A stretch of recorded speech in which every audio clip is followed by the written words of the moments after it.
ہمارے معاشرے میں گناہ کو آسان اور نیکی کو مشکل بنا دیا گیا ہے۔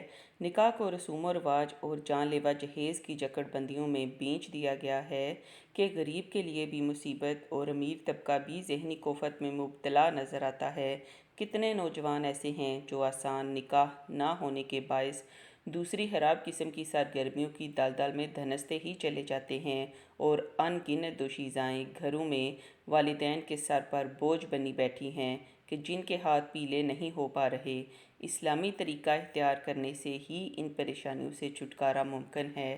حضرت عبداللہ بن سلمان فرماتے ہیں، حضرت سید بن مسیب کی صاحبزادی کے لیے خلیفہ عبد الملک بن مروان نے اپنے بیٹے ولید کی شادی کا پیغام بھیجا تھا، لیکن حضرت سید نے انکار کر دیا۔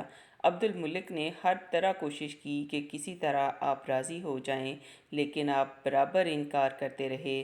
پھر وہ ظلم و ستم پر اتر آیا اور ایک سرد رات اس ظالم نے آپ کو 100 کوڑے مارے اور اون کا جبہ پہنا کر آپ پر ٹھنڈا پانی ڈلوایا۔ اس کے بعد راوی نے سند ذکر کرنے کے بعد حضرت ابو وداع کا قول نقل کیا کہ انہوں نے فرمایا، میں سید بن مسیب کی مجالس میں باقاعدگی سے حاضر ہوا کرتا تھا، پھر کچھ دن میں حاضر نہ ہو سکا۔ جب دوبارہ آپ کے پاس حاضر ہوا تو حضرت سید نے پوچھا، آپ کہاں تھے؟ میں نے عرض کیا، میری بیوی فوت ہو گئی تھی، اس کی مشغولیت کی بنا پر میں حاضر نہ ہو سکا۔ سید بن مسیب نے فرمایا، آپ نے ہمیں اطلاع ہی نہ دی کہ ہم بھی اس جنازے میں حاضر ہو جاتے۔ حضرت ابو وداع فرماتے ہیں، اس پر میں خاموش رہا۔ جب میں نے رخصتی چاہی تو آپ نے فرمایا، کیا تم دوسری شادی کرنا چاہتے ہو؟ میں نے کہا، اللہ آپ پر رحم کرے حضور، میں تو بہت غریب ہوں، میرے پاس بمشکل چند درم ہوں گے، مجھ جیسے غریب کی شادی کون کروائے گا؟ سید بن مسیب نے فرمایا، میں تیری شادی کرواؤں گا۔ میں نے عرض کیا، کیا آپ ایسا کریں گے؟ فرمایا، ہاں، اور پھر اللہ تعالیٰ کی حمد و ثنا بیان کی، درود و سلام پڑھا اور چند درم کے بدلے اپنی بیٹی سے میری شادی کرا دی۔ میں وہاں سے اٹھا، لیکن خوشی کی وجہ سے میری سمجھ میں نہ آ رہا تھا کہ کیا کروں۔ میں اپنے گھر گیا، چونکہ اس دن میرا روزہ تھا۔ میں افطار کے لیے رات کا کھانا لایا جو روٹی اور زیتون کے تیل پر مشتمل تھا۔ اچانک میرے دروازے پر دستک ہوئی۔ میں نے پوچھا، کون؟ جواب ملا، سید۔ یہ سن کر میں نے سید بن مسیب کے علاوہ ہر اس شخص کے بارے میں سوچا جس کا نام سید تھا، کیونکہ حضرت سید کو 40 سال ان کے گھر اور مسجد کے درمیان ہی دیکھا گیا تھا۔ میں باہر نکلا تو کیا دیکھتا ہوں کہ سید بن مسیب کھڑے ہیں۔ میں نے گمان کیا کہ ان کے سامنے میری کوئی بات ظاہر ہوئی ہوگی اور شاید انکار کر دیں۔ میں نے عرض کیا، آپ مجھے پیغام بھیج دیتے، میں خود ہی حاضر ہو جاتا۔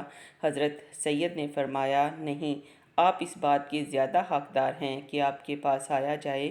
میں نے کہا، کیا حکم ہے؟ حضرت سید نے فرمایا، اب تم غیر شادی شدہ نہیں ہو، تمہاری شادی ہو چکی ہے۔ میں اس بات کو ناپسند کرتا ہوں کہ تم شادی ہو جانے کے بعد بھی اکیلے ہی رہو۔ پھر ایک طرف ہٹے تو ان کی بیٹی ان کے پیچھے کھڑی تھی۔ انہوں نے اس کا ہاتھ پکڑا اور کمرے میں چھوڑ آئے اور مجھے فرمایا، یہ تمہاری زوجہ ہے، اور چلے گئے۔ میں دروازے کے قریب گیا اور جب اطمینان ہو گیا کہ آپ جا چکے ہیں اور میں واپس کمرے میں آیا تو اس شرم و حیا کی پیکر کو زمین پر بیٹھے ہوئے پایا۔ میں نے جلدی سے زیتون کے تیل اور روٹیوں والا برتن اٹھا کر ایک طرف رکھ دیا تاکہ وہ اسے نہ دیکھ سکے۔ پھر میں چھت پر چڑھ گیا اور پڑوسیوں کو آواز دی۔ وہ باہر آئے اور میری خیریت پوچھی۔ میں نے ان کو سارا ماجرا سنایا۔ وہ اس کے پاس آ گئے۔ میری والدہ کو خبر پہنچی، وہ بھی آ گئیں اور مجھے کہا، تیرے لیے میرا چہرہ دیکھنا حرام ہے۔ اگر تو نے میرے 3 دن تک اس کے سنگھارنے سے پہلے اس کو ہاتھ لگایا۔ میں 3 دن تک رکا رہا، پھر اس سے ملاقات کی تو کیا دیکھتا ہوں کہ وہ لوگوں میں سب سے زیادہ خوبصورت، قرآن مجید کو سب سے زیادہ یاد رکھنے والی، سنت رسول کو سب سے زیادہ جاننے والی اور خاوند کے حقوق کو سب سے زیادہ پہچاننے والی تھی۔ میں شادی کے 1 مہینے بعد تک حضرت سید بن مسیب کی خدمت میں حاضر نہیں ہوا۔ پھر جب میں آیا تو وہ اپنے حلقہ میں بیٹھے تھے۔